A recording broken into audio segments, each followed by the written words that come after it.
I was a massive Ninja Gaiden, right?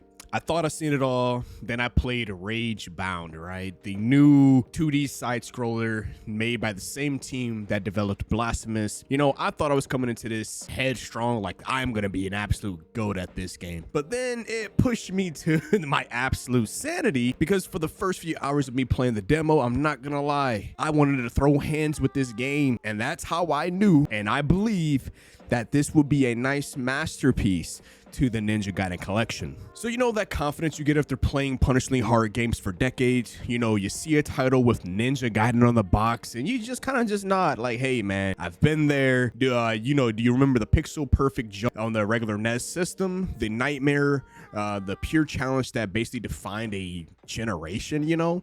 You remember the modern 3D games where you had to be a master of the fluid demanding combat. You kind of think to yourself like, you know what? This is nothing new. I got this. I'm ready.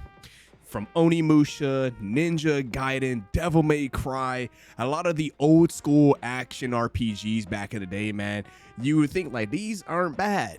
And then of course when you go back to the regular arcade days or even the regular Nintendo or Super Nintendo days, you're like, these games, I've mastered the way of platforming. I understand how difficult games can just be difficult, but overcoming it. So I sat here, I saw that they announced that the demo was out during the Summer Games Fest, so I booted up Ninja Gaiden Ragebound. It felt like coming home. It was a huge blast of nostalgia. The pixel art is absolutely gorgeous. It calls back to the actual classics from back in the day on the Nintendo, and the speed feels just right. Like I said, this was made by the same team that made Blasphemous, one of the most decorated 2D side-scrolling roguelike games out there, right?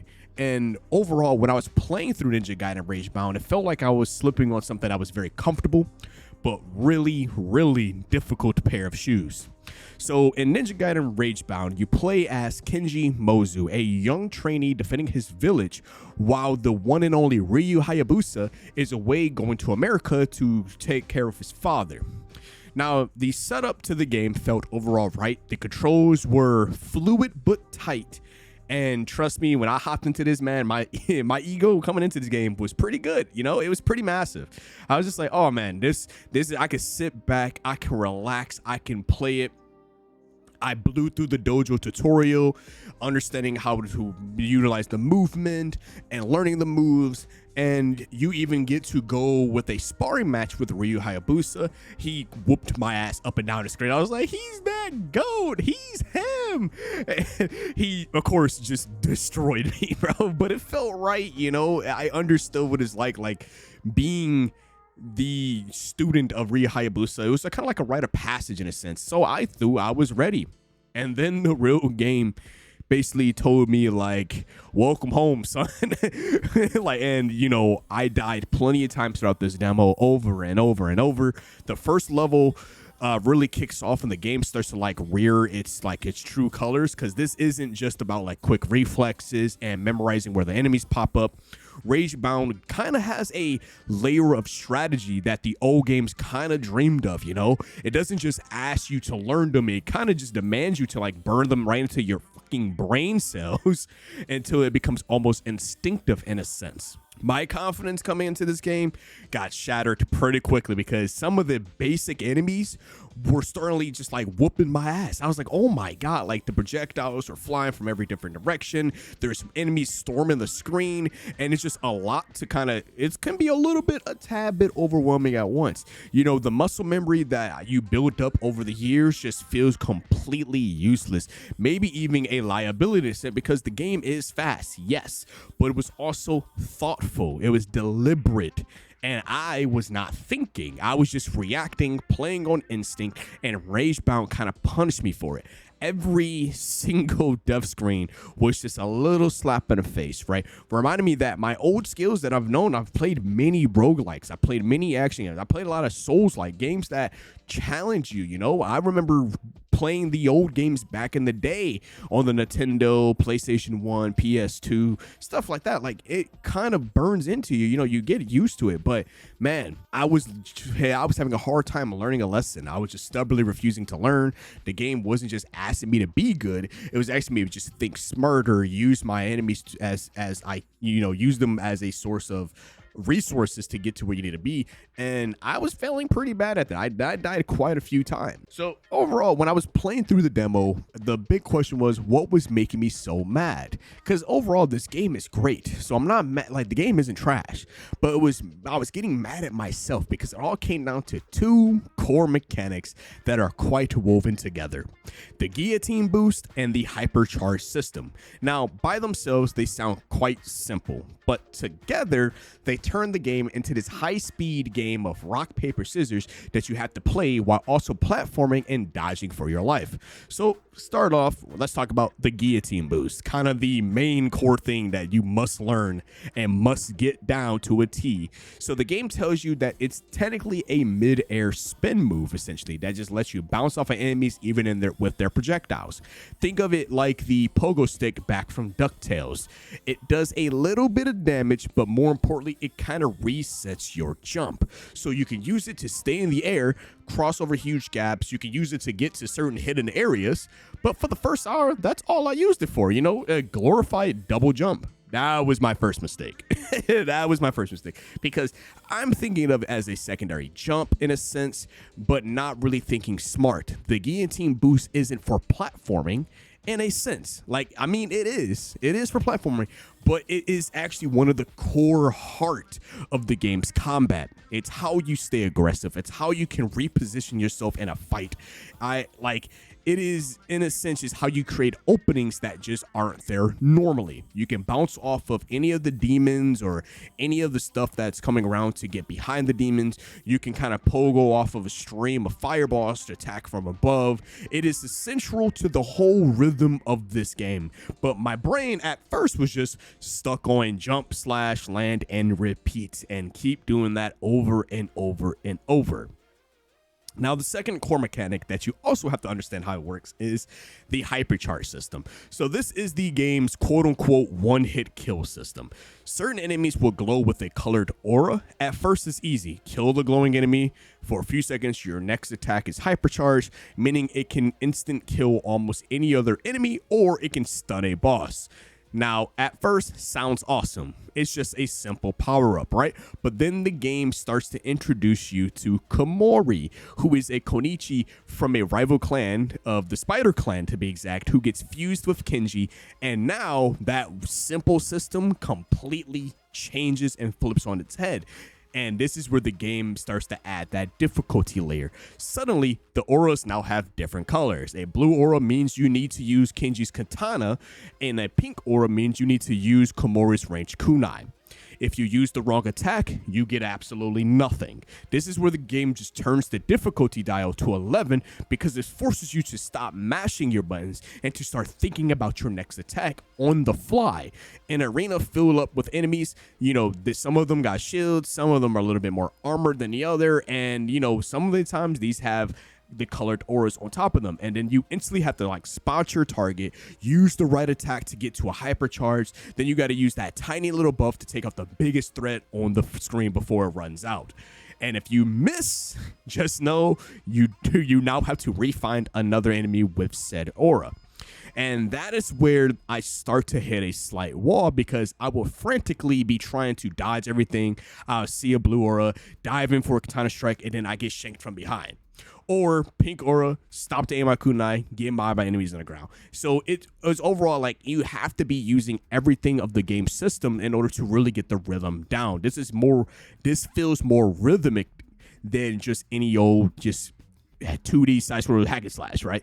I was constantly making the wrong call, prioritizing the wrong dude, or just fumbling the controls. The game was demanding a level of fluency that I just did not have at the time of playing it. And that's even a high-risk move in itself because when you can sacrifice your own health to actually trigger yourself a hypercharge. But the thing is, you have to hold down the hypercharge button, and you are basically defenseless, and you also lose health as well. So it's kind of like you really are best to wait for an enemy to have the hypercharge aura on them in order to prioritize that. For a long time, I didn't see these as tools. I saw them as frustrating rules to design to make me feel miserable. But one thing that I've noticed, I was starting to have that certain feeling in a really hard game. The one where you've been slamming your head against the wall for a few hours, then all of a sudden something just kind of clicks for you. It's like the chaos just melts away. You can finally see like the Matrix. And for me, that aha moment, that light bulb that appeared in my head came during a boss fight against a giant flying demon that you get very early on in the demo. This boss was a total nightmare. It flooded screens with flying attacks. It spawned certain of the blue aura minions, and it gave you almost no time to do any like real damage. So it's like you kind of, I think I died about 6 or so times, and every single attempt ended with me just getting burned and like getting confused on trying to do the guillotine boost or do the hypercharge and missing, or trying to block the projectiles with my sword. And this demon just kept trying to clap my cheeks. You know, I was doing what I always do: wait for an opening, run in, get a few hits, get out. It was not working. I was trying to hypercharge off the little guys. I was too slow, too clumsy with it. Then on what I swear was my last try before I was like, you know what? I was going to rage quit for the night. Something different happened. So even after you beat the boss, right, the boss has a particular move that he slams down and he shoots out these pattern of slow moving fireballs. And on pure instinct and out of sheer desperation, I jumped, hit the guillotine boost. I bounced off one fireball, then the other, because I believe there's like 3 or so that comes out of him. And on pure instinct, out of sheer desperation, right, I'm sitting here like, whoa, that didn't hurt me, not one bit. I landed on the other side of the boss, and then in that split second of silence, it hit me, right? Throughout the game, you will come across plenty of enemies on screen, and then they bum rush you, right? They bum rush you, so it's causing you to think like, oh, you need to spam the hit. No, that's when the aha moment hit for me. The guillotine boost wasn't just a jump. It's a dance in a sense. It was the missing piece of the puzzle, and then the point wasn't to stay on the ground and wait. It's just to stay in the air and pick your targets properly. I went back into that boss room fight, and I went back into some of the certain points of levels with a totally new mindset. Just try not to touch the ground. The screen will fill with chaos again, but this time it looked like a playground to me. I was like, oh, but if I keep guillotine boosting off this guy's head, which will also be a tool high enough to whip a kunai if I was using Komori at that point in time, to you hit the pink aura enemy across the room, boom, hypercharge active. But instead of dropping down, I immediately just guillotine boosted off a projectile that either like the boss would shoot at me or certain enemies would throw like the little hammer knives and stuff. I would just boom, guillotine boost off that, direct my momentum so I could land right on top of like the heavily armored like samurais. Boom, hit them with a hypercharge slash. They're one shot because them motherfuckers take a lot to, you got to take a lot to kill, right? So it was a symphony of violence. Every single move flowed into the next. Boost the position, attack with the hypercharge, boost again to reposition, and unleash the killing blow. The game went from a frustrating chore to a rhythmic, deadly dance. The two systems that took me a second to understand, the guillotine boost and the hypercharge, they weren't separate things at all. They were essentially two halves of the same whole, meant to be woven together. The colored auras were not a punishment. They were just essentially a roadmap showing me the fastest way through the fight. Kind of like Demon Slayer when Tanjiro saw the thread, it all finally made sense. From the moment on, the game just cracked wide open. I went from having frustration to now it was just fuel to get through the 2-hour demo. It was this ferocious desire just to get better, to master this beautiful, brutal dance. So once that switch flipped, my whole experience with Ragebound changed. It wasn't about survival anymore. It was just about perfection. The levels I barely scraped through before, I was now replaying, chasing that perfect no-hit run. The game even encourages this, scoring you on your time, kills, and max combo. What used to be a source of like dread in a sense has now become quite addictive. I started looking at the levels differently too. Every enemy, every platform, every trap, it's all placed through on purpose to test how well you know the system. That enemy on a high res isn't just an annoyance, it's an invitation to bounce off, one of the weapons to go get him. A room packed with different enemy types is just a canvas for just waiting for you to paint a masterpiece by chaining your hypercharges together. You start to feel like an actual ninja, something that is fast, lethal, and always in control.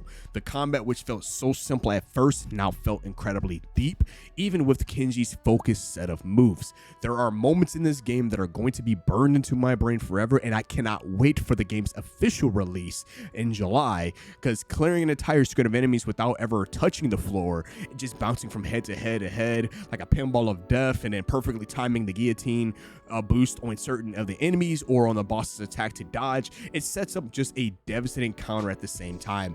Parts where you play as Komori doing these timed platforming challenges to open up new paths are a great change of pace as well. I really enjoyed her side of things. It kind of got a little bit frustrating though. It did get a little bit frustrating because it definitely did feel like I was doing an 80% run when I was doing all of her missions. But this whole journey from pure frustration to total mastery by the time I beat the demo is the soul of Ninja Gaiden as a whole, as the series. And Ragebound absolutely nails it. It honors the brutal spirit of the old games while bringing the formula to the modern day. The developers clearly get that joy of these games isn't about winning. It's about earning that win. You know, it's about that transformation from somebody who has an ego and clumsy to something that can be quite an unstoppable force, and feeling every single step of that grueling, amazing process. So yeah, Ninja Gaiden Ragebound is brutal. I cannot wait for its release July 31st. It will chew you up and spit you out. It pushes you to your breaking point, forces you to unlearn everything you think you know, and I absolutely love it for that. In a world full of games that just hold your hand, Ragebound respects you enough to actually challenge you. The real genius here is that the very things that make you want to throw your controller are the keys to becoming a god. The difficulty is not a wall, it is a exact ladder. Climbing it is one of the most satisfying things I've done in gaming in a long time. And for those who might find the challenge, you know, something that's a little too difficult, it's great that the developers has seemed to be including an assist mode. While details are still emerging, the ability to tweak things like game speed or damage taken will be a fantastic touch, ensuring that anyone can experience this masterpiece in a way that's enjoyable for them. Ragebound does not just feel like a revival of the classic series, it feels like the perfect evolution of it.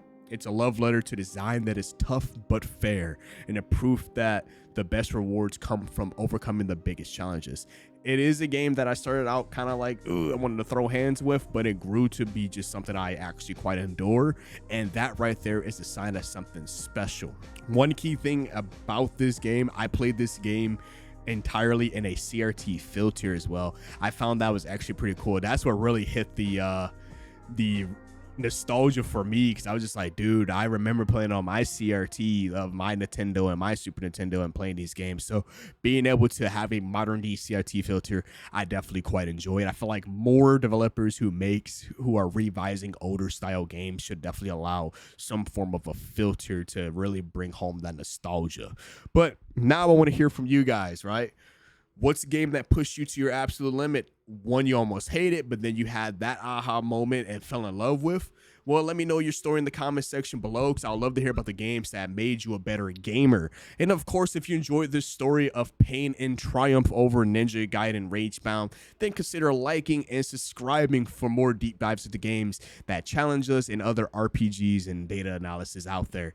Check out my review of the remake of Ninja Gaiden 2 Black. I'll leave it in a top right hand corner and in the card at the end of the video. As always, Outcast, I need you to stay safe out there. And it's been your host, Chaos TV, signing out. Peace.